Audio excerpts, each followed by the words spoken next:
নমস্কাৰ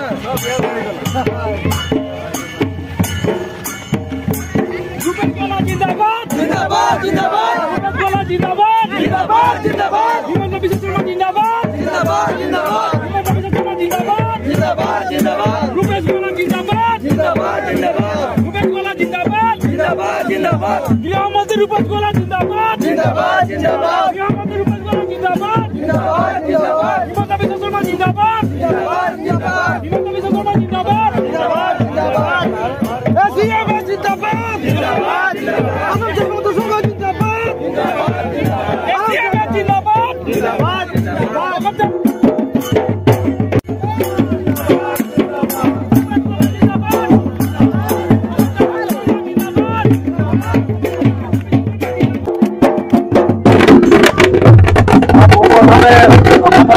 মুখ্যমন্ত্ৰী ডক্টৰ হিমন্ত বিশ্ব শৰ্মা ডাঙৰীয়াক ধন্যবাদ জনাইছো তেখেতৰ মন্ত্ৰী সভাত স্থান দিয়াৰ বাবে আৰু তেখেতক ধন্যবাদ জনাইছো তিনিটা বিভাগৰ দায়িত্ব দিয়াৰ বাবে শ্ৰম বিভাগ চাহ জনগোষ্ঠী আদিবাসী উন্নয়ন বিভাগ আৰু গৃহ বিভাগৰ এটা অংশ যিটো দায়িত্ব দিছে তাৰ বাবে মই তেখেতক বহুত বহুত ধন্যবাদ জনাইছো আৰু তেওঁ যি আস্থা আৰু বিশ্বাস ৰাখি পেলাই মোক দায়িত্ব অৰ্পণ কৰিছে সেই দায়িত্বখিনি মই নিষ্ঠা আৰু সততাৰে পালন কৰি যাবলৈ চেষ্টা কৰিম চাহ শ্ৰমিকৰ যথেষ্ট সমস্যা আছে তেনেকুৱা আশা আকাংক্ষাবিলাক কেনেদৰে পূৰণ চেষ্টা কৰিব আমাৰ বাগিচাৰ যি ৰাইজ বা আদিবাসী চাহ জনগোষ্ঠীৰ ৰাইজ সঁচাকৈ যথেষ্ট পিছপৰা কিন্তু 2016 চনৰ পৰা ভাৰতীয় জনতা পাৰ্টীৰ চৰকাৰ হ'ল আৰু পৰৱৰ্তী সময়ত মাননীয় মুখ্যমন্ত্ৰী ডক্টৰ হিমন্ত বিশ্ব শৰ্মা ডাঙৰীয়া যেতিয়া মুখ্যমন্ত্ৰীৰ দায়িত্ব ল'লে তাৰ পিছৰ পৰাই বাগিচা অঞ্চলত চাহ জনগোষ্ঠী আদিবাসী ৰাইজক আগবঢ়াই লৈ যাবৰ কাৰণে যথেষ্টখিনি কাম তেখেতে হাতত লৈছে আৰু মই দৃঢ় বিশ্বাসী তেখেতৰ নেতৃত্বত আমি এই পিছপৰা জনগোষ্ঠীটোক যথেষ্ট আগবঢ়াই লৈ যাবলৈ সক্ষম হয় খুব ভাল লাগিছে যে অসম চৰকাৰৰ গৃহ চাহ জনজাতি কল্যাণ আৰু শ্ৰম বিভাগৰ দৰে গুৰুত্বপূৰ্ণ বিভাগ লাভ কৰি অসমৰ চাহ জনগোষ্ঠীৰ ৰাইজলৈ সন্মান কঢ়িয়াই আনিলে আৰু চাহ জনজাতিৰ এজন ব্যক্তিক গৃহ দপ্তৰৰ দৰে এটা গুৰুত্বপূৰ্ণ বিভাগ অৰ্পণ কৰি মুখ্যমন্ত্ৰী হিমন্ত বিশ্ব শৰ্মা ডাঙৰীয়াই এই কথাই প্ৰমাণ কৰিলে যে তেওঁ চাহ জনগোষ্ঠীৰ ৰাইজৰ ওপৰত যি অটুট ভৰসা আছে আৰু সেইটোৱে আজি আমি গোটেই সমাজে সেইকাৰণে ভাল পাইছোঁ আনন্দিত হৈছোঁ আৰু বিশেষকৈ অসমৰ মাননীয় মুখ্যমন্ত্ৰী হিমন্ত বিশ্ব শৰ্মা ডাঙৰীয়াক সমূহ চাহ শ্ৰমিক ৰাইজৰ হৈ আন্তৰিক কৃতজ্ঞতা আৰু ধন্যবাদ জ্ঞাপন কৰিলোঁ নিশ্চয় আমাৰ অসম চাহ মজদুৰ সংঘৰ কেন্দ্ৰীয় সাধাৰণ সম্পাদক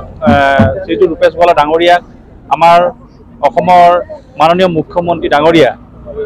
নেতৃত্বত আজি তেওঁ এটা আমাৰ গৃহমন্ত্ৰীৰ দৰে এটা গভীৰ পদ পাবলৈ এটা মানে গভীৰ ডক্টৰ দিলে সেইকাৰণে আমি বিশেষকৈ হিমন্ত বিশ্ব শৰ্মা ডাঙৰীয়াক আমি অসম চাহ মজদুৰ সংঘৰ তৰফৰ পৰা আন্তৰিক ধন্যবাদ জ্ঞাপন কৰিছোঁ আৰু আমি আমাৰ সন্মানীয় ৰূপেশ গোলা ডাঙৰীয়াক আশা কৰিছোঁ ভৱিষ্যত দিনত ৰাইজৰ হৈ ভাল কাম কৰি যাব বুলি আৰু ৰাইজৰ হৈ কাম কৰি যাব বুলি আমি আশা কৰিছোঁ আৰু সেই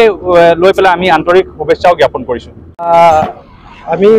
নথৈ আনন্দিত হৈছোঁ যে অসম চৰকাৰৰ জনপ্ৰিয় মাননীয় মুখ্যমন্ত্ৰী শ্ৰীযুত হিমন্ত বিশ্ব শৰ্মা ডাঙৰীয়াই আমাৰ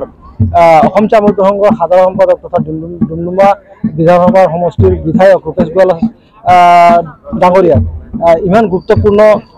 দপ্তৰকেইটা দিলে তাৰ কাৰণে আমি অত্যন্ত আনন্দিত হৈছোঁ তেখেতক শুভেচ্ছা জনোৱাৰ লগতে অসমৰ মাননীয় মুখ্যমন্ত্ৰী ডাঙৰীয়াক আমি বহুত বহুত ধন্যবাদ জ্ঞাপন কৰিছোঁ যাতে এই ধৰণে চাহ জনগোষ্ঠীক লৈ তেখেতে যদি উন্নয়নমুখী কামখিনি কৰি যায় তেতিয়াহ'লে সদায় আমি তেখেতৰ লগত থাকিম অসমৰ মাননীয় মুখ্যমন্ত্ৰী হিমন্ত বিশ্ব শৰ্মা ডাঙৰীয়াক ধন্যবাদ জ্ঞাপন কৰিছোঁ যে সুদূৰ গেপৰ পাছত ট্ৰেড ইউনিয়নৰ লগত জড়িত এজন ব্যক্তিক যিজন ব্যক্তি মজদুৰ আৰু ইণ্ডাষ্ট্ৰী দুটাকে বুজি পাইছে তেখেতক আমাৰ অসম চাহ মজদুৰ সংঘৰ সাধাৰণ সম্পাদক শ্ৰীযুক্ত ৰূপেশ গোলা ডাঙৰীয়াক চৰমৰ লগতে আৰু কেইবাটা গুৰুত্বপূৰ্ণ ডিপাৰ্টমেণ্ট দপ্তৰ দিয়াৰ কাৰণে তেখেতক মই বহুত বহুত ধন্যবাদ জ্ঞাপন কৰিছোঁ শুভেচ্ছা জ্ঞাপন কৰিছোঁ আৰু আশা কৰিছোঁ যে আমাৰ ৰূপেশ গোলা ডাঙৰীয়া হিমন্ত বিশ্ব শৰ্মা ডাঙৰীয়াৰ যি নজিৰ আছে সেইটো আখৰে আখৰে পালন কৰিব বুলি মই আশা কৰি তেখেতক পুনৰবাৰ শুভেচ্ছা জ্ঞাপন কৰিলোঁ।